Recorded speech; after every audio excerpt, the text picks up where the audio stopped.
Queridos hermanos, iniciamos la lección divina de este día, miércoles 19 de enero, miércoles de la de la segunda semana del tiempo ordinario.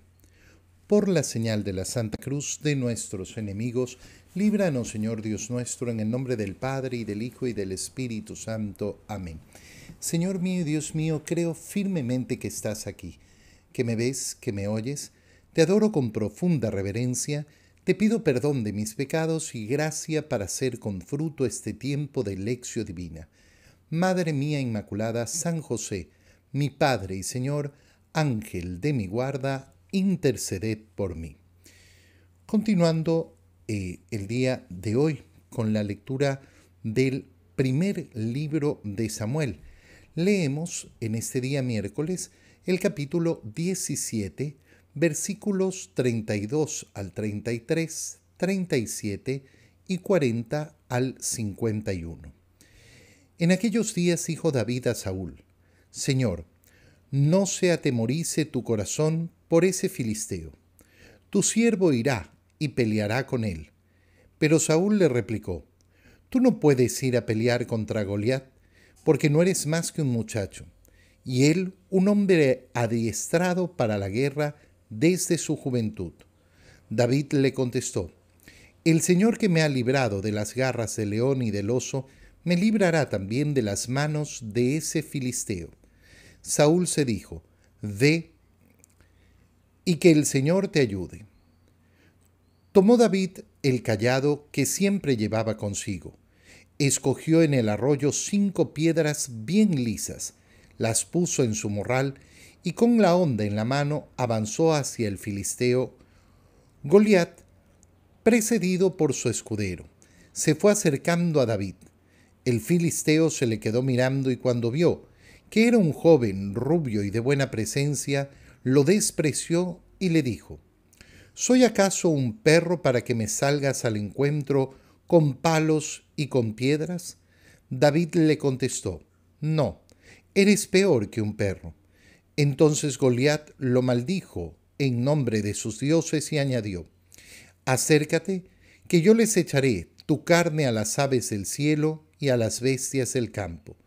David le replicó: Tú vienes hacia mí con espada, lanza y jabalina, pero yo voy contra ti en el nombre del Señor de los ejércitos, el Dios de los escuadrones de Israel, a quien tú has insultado. Hoy mismo te va a entregar el Señor en mis manos. Te voy a vencer y te voy a cortar la cabeza, y voy a echarles tu cadáver y los cadáveres de los filisteos a las aves del cielo y a las fieras del campo. Así sabrá toda la tierra que hay Dios en Israel, y toda esa multitud sabrá que el Señor no necesita ni lanzas ni espadas para vencer, porque es el Señor de la guerra y los entregará a ustedes en nuestras manos. Cuando el filisteo comenzó a avanzar contra David, éste corrió a su encuentro, metió la mano en el morral, sacó una piedra, la tiró con la honda e hirió al filisteo en la frente. La piedra se le clavó en la frente y el filisteo cayó de boca por tierra. Venció David al filisteo con una honda y una piedra. Lo hirió y lo mató, sin tener espada en la mano. Corrió David a donde estaba caído el filisteo, tomó su espada, la sacó de la vaina, lo mató y le cortó la cabeza. Los filisteos, viendo que había muerto su jefe, huyeron. Palabra de Dios. Nos enfrentamos hoy día a esa escena tan particular de esa victoria de aquel que ha sido ya ungido como el futuro rey de Israel frente a este filisteo llamado Goliat. Es una escena que obviamente todos conocemos, la escena de David contra Goliat. El pequeño, el muchachito, el insignificante, aquel que no tiene ninguna apariencia de poder salir victorioso y que sin embargo sale victorioso. Te repito lo que ya veníamos viendo en la lectura del primer libro de Samuel, como el tema de las apariencias es continuamente tratado. Y por eso cuando nosotros estamos haciendo la lectura del primer libro de Samuel, tenemos que poner nuestro corazón con ese deseo, con ese anhelo, de ser liberado del juicio de las apariencias. Liberar nuestra mente y nuestro corazón del juicio de las apariencias, sabiendo que efectivamente esas apariencias al final del día no constituyen la realidad y no constituyen el modo en que tenemos que afrontar la vida. ¿Cuáles son las particularidades de la lectura que acabamos de hacer? David es el que se acerca, no es escogido. No es que le dijeron, tú anda y pelea con el filisteo, sino que es David el que da el paso adelante para decirle al rey Saúl, Señor, no se te atemorice tu corazón por ese filisteo. Tu siervo, yo, iré y pelearé con él. ¿Qué es lo que hace Saúl? Hace el primer juicio sobre las apariencias. Tú no puedes ir a pelear contra Goliat. No eres más que un muchacho, él es un hombre adiestrado en la guerra. Y es adiestrado en la guerra desde su juventud. ¿Cuál es la respuesta de David? Bueno, yo no voy a pelear con mi adiestramiento, no voy a pelear con mis fuerzas, no voy a pelear con mi grandeza. El Señor que me ha librado de las garras del león y del oso, Él también me librará. Claro, nosotros nos enfrentamos en esa imagen de David y Goliat, a esa imagen de toda lucha espiritual, a esa lucha espiritual que cada uno de nosotros tiene que realizar en la vida. Nuestra vida es continuamente esa lucha espiritual. Bueno, qué bonito cuando efectivamente nos damos cuenta que la victoria no la buscamos a través de nuestras fuerzas. La victoria la buscamos en primer lugar porque somos decididos y valientes, porque no nos dejamos llevar ni por el pesimismo ni por el miedo. Es David el que sale al frente. Yo tengo que enfrentar las luchas y las peleas espirituales, sí. Pero es tan difícil. Oye, estas palabras las escucho yo constantemente. Es tan difícil vencer. Es tan difícil vencer el mal. Es tan difícil vencer este vicio que tengo, esta conducta que tengo. Es tan difícil cambiar mi carácter. Sí, claro. De hecho, en las palabras del Señor sería un poco más que difícil. Sería imposible. Pero nuestra pelea no es con nuestras fuerzas, es en la fuerza del Señor. Si tú quieres pelear con tus fuerzas, entonces probablemente lo único que logres conocer sea la derrota. Pero si tú quieres pelear con las fuerzas del Señor, entonces conocerás la victoria. Viendo la determinación de David, ¿qué hace el rey Saúl? Le dice, ve, y que el Señor te ayude. ¿Cómo se prepara David? Esto es importantísimo. Se prepara con su inteligencia, se prepara además con prudencia. ¿Qué hace? Lleva el cayado y escogió en el arroyo 5 piedras. ¿Cuántas utilizó? Utilizó solo una. Utilizó solo una. Bueno, ¿y para qué llevó las otras 4? Porque es prudente. Mira, las grandes batallas espirituales se vencen sobre todo en la medida que yo uso la prudencia. Ahí donde no hay prudencia, nunca va a haber victoria. Ahí donde yo me esfuerzo en la prudencia, en cambio, va a ser otra cosa muy distinta. Verdaderamente en la prudencia es donde está más del 50% de la batalla. David efectivamente usa la prudencia y no va a llevar una sola piedra. Una le bastó, pero lleva las otras y lleva lo que necesita en la mano. Esto es importante además porque a veces cuando nos preguntamos sobre nuestras batallas espirituales, no hay cosas concretas en esas batallas. Ejemplo, una persona me dice: otra vez he caído en lo mismo, los mismos pecados, los mismos pecados. Bueno, le digo: ¿qué has hecho concretamente para cambiar? Yo intento no ponerme molesto, intento ser más paciente, intento. ¿Qué significa intento? Le digo. ¿Cuál es la lucha concreta? ¿Qué estás haciendo concretamente para cambiar? Yo he decidido que para vencer mi mal carácter, yo he decidido que para vencer mi lujuria, yo he decidido que para vencer mi impaciencia, yo he decidido que para vencer mi pereza, voy a levantarme todos los días y lo primero que voy a hacer es ponerme de rodillas. He decidido que voy a hacer ayuno una vez a la semana. He decidido que voy a ir a misa 2, 3 veces a la semana. He decidido que voy a rezar el rosario tantos días. Tengo un plan concreto de lucha. Tengo un plan concreto espiritual.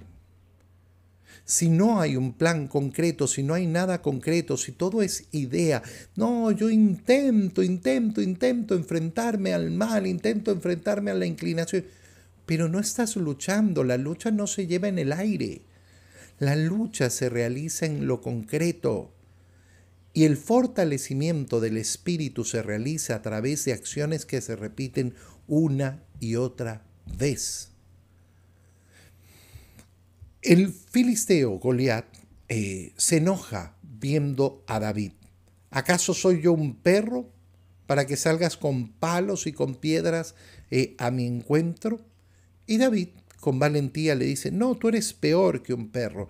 Y entonces Goliat maldijo en nombre de sus dioses y le promete la muerte. ¿Qué ha hecho Goliat? Goliat también ha juzgado según las apariencias.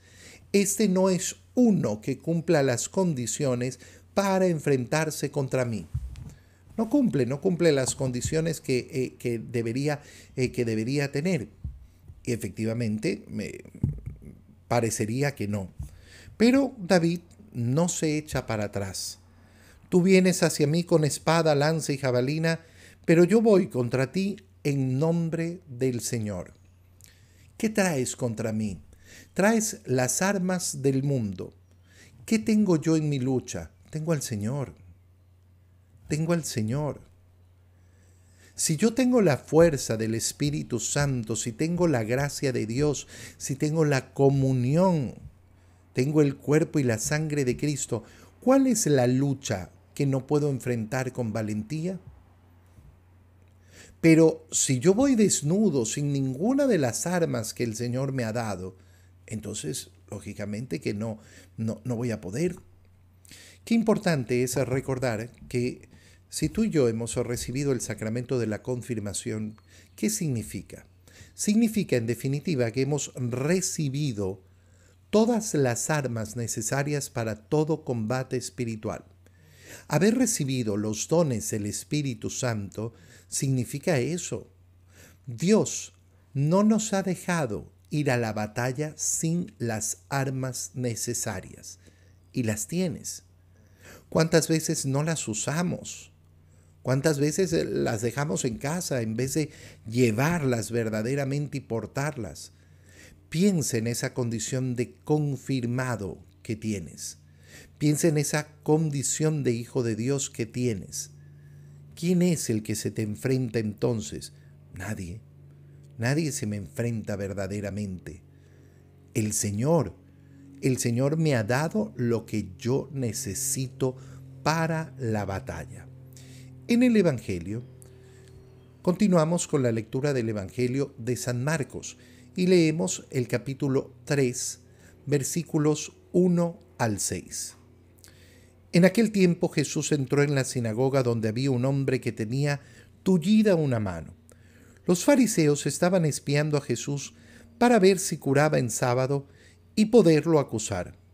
Jesús le dijo al tullido: levántate y ponte allí en medio.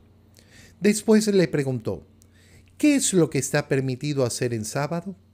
¿El bien o el mal? ¿Se le puede salvar la vida a un hombre en sábado o hay que dejarlo morir? Ellos se quedaron callados.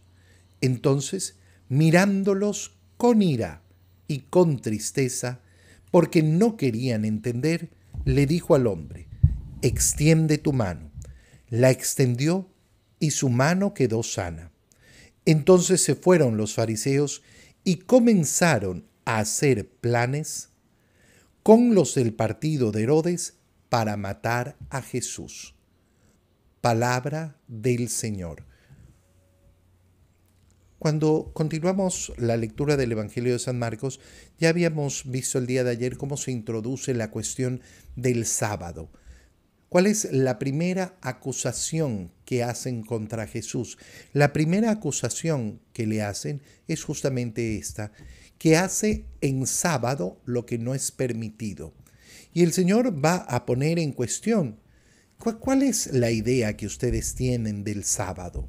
Del sábado estamos hablando del Sabbat, es decir, del día de descanso, del día que hay que dedicarlo al Señor. ¿Qué es lo que ustedes están entendiendo respecto al sábado? ¿Qué es lo que entienden ustedes?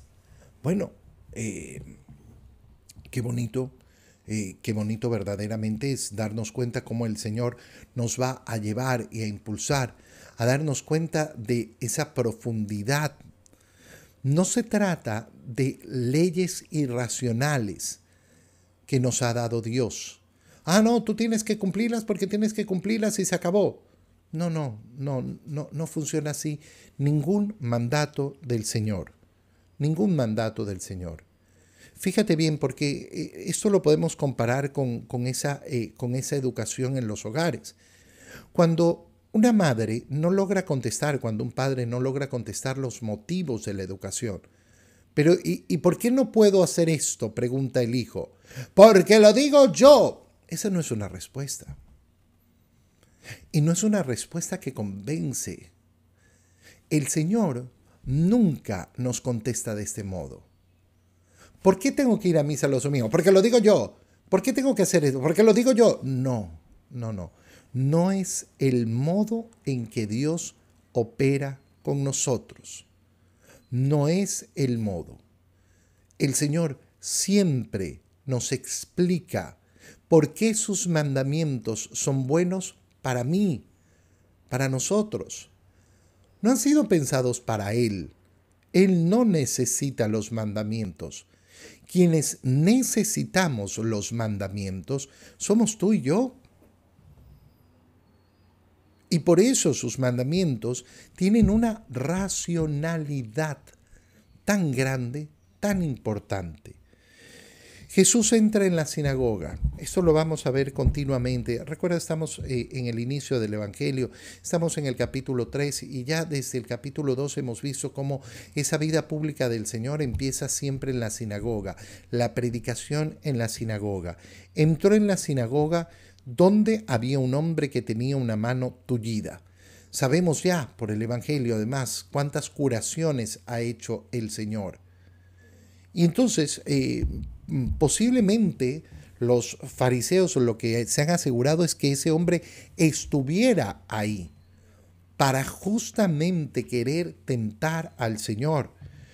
Estaban espiándolo, fíjate bien, los fariseos estaban espiándolo para ver si curaba en sábado y entonces poderlo acusar. No es nada raro entonces que hayan creado toda la imagen, todo lo que ha ocurrido. Es decir, que se aseguraron: mira, Jesús viene a la sinagoga el sábado, siempre se pone a enseñar, ponle ahí adelante ese hombre tullido, de tal manera que sepamos si anda haciendo curaciones en sábado. El Señor, ¿qué es lo que va a hacer? Jesús le dice al tullido: levántate y ponte ahí en medio. ¿Para qué? Para hacer la pregunta, para hacer la cuestión. ¿Y cuál es la pregunta? ¿Qué es lo que está permitido hacer en sábado? ¿El bien o el mal? Mira la simpleza de esta pregunta. La simpleza de esta pregunta, porque al final, cuando nosotros queremos dar razones de nuestra fe, razones de nuestra esperanza, cuando queremos dar razones de por qué hacemos lo que hacemos, de por qué vivimos la vida como la vivimos, las razones son muy sencillas, muy sencillas, muy profundas, claro, profundísimas, pero siempre muy sencillas. ¿En qué se basan? Se basan lógicamente en la palabra del Señor. Y mira la simpleza del argumento o de la pregunta del Señor. ¿Qué está permitido hacer el día del Señor, el Sabbat? ¿Está permitido hacer el bien o está permitido hacer el mal? No, es que no está permitido caminar, no está permitido no sé qué, no está... Y todas las mil y un normas que no tenían ningún sentido. El Señor está sanando la ley. ¿Por qué? Porque la ley ha sido mal interpretada por muchos judíos, que han creado simplemente leyes humanas sobre la ley de Dios. Oye, tú te topas en todo momento con esto. También hoy. También hoy. Fíjate, por ejemplo, yo me he topado muchas veces con catequistas que andan preocupados de enseñarle a los niños que cuando reciben la comunión no pueden masticar la hostia, tienen que dejarla diluir en la boca, porque si no es una falta de respeto. ¿Dónde está eso estipulado? No, en algún invento. En algún invento. Inventos de todo tipo, ¿eh? La palabra del Señor es clara, toma y come. Yo cuando como normalmente, ¿qué es lo que hago? Poner en la boca y masticar. No, no quiero masticarlo porque quiero tener un acto privado de devoción. Bueno, muy bien. Vive tu libertad. Tú comerás como quieres comer. Pero no impones una norma que no existe como si fuera lo más importante en el momento de la comunión. Fíjate, por ejemplo, en esa norma inventada que tienen las personas en la cabeza. No, sí llegué a tiempo a la misa, llegué antes del Evangelio. La misa de domingo se cumple en su totalidad. ¿Tú has visto cuánta gente llega sistemáticamente tarde a la misa? Yo siempre digo, cuando uno sistemáticamente llega tarde a la misa, tiene un problema, ¿no? Tiene un problema en su vida práctica, pero tiene un problema además en ese amor al Señor. No, la misa de domingo es completa, de principio a fin. No, ya cumplí, sí, llegué antes del Evangelio, cumplí. Entonces tú vives para cumplir. Cuando nos vamos poniendo estas normas tontas, inventadas, yo tengo un corazón que vive para cumplir. Check. Uy, cumplí. ¿Cuál es la diferencia con el verdadero cristiano? Que el verdadero cristiano vive para amar. Vive para amar, no vive para cumplir. Vive para amar. Yo no ando buscando, ay, cumplí o no cumplí. ¿He amado todo lo que puedo amar o no? ¿Le he dado a mi Señor todo lo que puedo darle o no? Ese es el modo en que se debe mover nuestro corazón. ¿Qué está permitido hacer en sábado, en bien o en mal? ¿Se le puede salvar la vida a un hombre en sábado o hay que dejarlo morir? Mira lo que está haciendo el Señor, llevándolos a darse cuenta. Ustedes se han detenido a pensar en lo ridículo y absurdo que es la ley que están tratando de imponer. ¿Qué hicieron ellos? Quedarse callados. Su actitud era la de espías, estaban espiándolo, querían ponerlo a prueba. E inmediatamente después de esta escena se van a unir a los partidarios de Herodes para comenzar a pensar cómo matar al Señor. Pero en el momento que lo tienen al frente y en el momento en que les hace una pregunta tan simple, ¿qué hacen? No quieren responder. Se quedan callados. Se quedan callados. Entonces mirándolos con ira y con tristeza, Mire estas dos características de la mirada del Señor: ira y tristeza. Ira. ¿Cómo el Señor? Sí, con ira, con esa santa ira del Señor. De ver qué cosa, de ver lo cerrados que tienen el corazón, lo obtusa que tienen la mente. Y al Señor eso le da ira. ¿Por qué teniendo la oportunidad de hablar no hablan? ¿Por qué teniendo la oportunidad de decir lo que piensan no lo dicen aquí delante mío? ¿Por qué? ¿Por qué no buscan la verdad? Porque no tienen anhelos de la verdad. Y por eso se quedan callados y por eso no enfrentan. Es como toda persona que no enfrenta los problemas, pero habla mal del otro. Oye, ¿y tú le preguntaste al otro? ¿Tú hablaste con él de este problema? ¿Tú le dijiste que no te gustaba esto? No. Entonces tú no tienes deseos de solucionar nada. Tú lo único que tienes es deseos de andar hablando mal, de andar enfurecido, de tener una razón para tu amargura. Porque no buscas verdaderamente solucionar esa amargura. Porque no buscas solucionar esa pena, ese dolor, ese resentimiento. ¿No? No tienes esa valentía para enfrentar verdaderamente el problema, esa valentía que veíamos en la primera lectura. Ira y tristeza. ¡Qué pena! ¡Qué pena más profunda me dan! Me dan pena. ¿Y por qué me dan pena? Porque no son valientes. Porque ni siquiera quieren defender su propia postura. Y entonces le dijo al que tenía la mano tullida: extiende tu mano. La extendió y su mano quedó sana. El Señor no se va a limitar en lo que hacen los demás para hacer el bien. Qué precioso es esto. El Señor no se va a limitar por lo que hacen los demás para hacer el bien. Es que no me contestaron, me voy de aquí resentido. No, el Señor primero sana a ese hombre. ¿Por qué? Porque el hacer el bien no puede depender de lo que hagan los demás, sino que tiene que ser una decisión mía.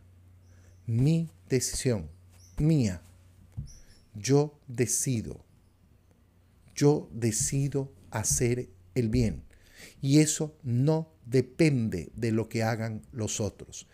Qué miseria, qué prisión, qué esclavitud es cuando, no, yo no hago porque los otros no sé qué, porque los otros no sé cuánto. Tú eres el que tiene que decidir qué es lo que quiere hacer. Y tenemos que decidir querer hacer siempre el bien. Entonces se fueron los fariseos y comenzaron a hacer planes con los del partido de Herodes para matar a Jesús. Mira que no están buscando, bueno, ¿qué vamos a hacer? No, ya su deseo es matar a Jesús. Este hombre nos hace quedar mal. ¿Qué tiene que suceder? Tiene que morir. Esto es lo que va a salir inmediatamente en estos hombres. Pidámosle al Señor que hoy día nos abra el corazón para estas batallas espirituales profundas y verdaderas. Pidámosle al Señor que nos enseñe verdaderamente a poner nuestra confianza en Él. Te doy gracias, Dios mío, por los buenos propósitos, afectos e inspiraciones que me has comunicado en este tiempo de lección divina.